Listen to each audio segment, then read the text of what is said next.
Hello বন্ধুরা, আজকে চলে এসেছি মেছোগ্রামে তারাপীঠ মন্দিরে, যেটা হচ্ছে আমাদের তারাপীঠ মায়ের মন্দির আছে।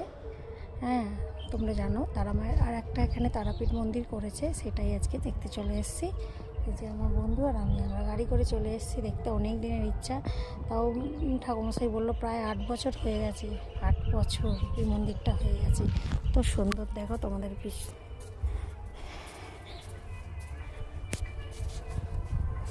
ও ডালাটা নেই, ব্যাগটা নেবো।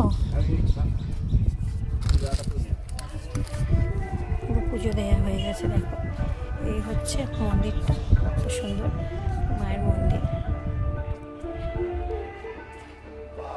মায়ের পা আর এখানে মা, সুন্দর মন্দিরটা, চারিপাশটা এত সুন্দর, কি ভালো লাগছে। দেখো তোমাদের দেখিয়ে দিই, এখন ফাঁকাই আছে, 3টে থেকে খোলে। আর এখানে এসেছিলো 2-1 জন এসেছিলো, তারাও পুজো দিয়ে চলে গেল, আমাদেরও পুজো হয়ে গেছে, পুজো দিয়ে দিয়েছি। আমার না মন্দির ঘুরতে খুব ভালো লাগে, তাই জন্য আমি আমার বন্ধুকে বললাম চ তো আজকে তারা মন্দিরে যাই, মায়ের মুখটাও দর্শন করে আসি। ওই জন্য চলে এলাম। কি দারুণ লাগছে আমাকে। আমাদের ভালোই ঘোরা হলো, তারা মন্দির পুজো দেওয়া হলো, মন শান্তি করে। চলো টাটা।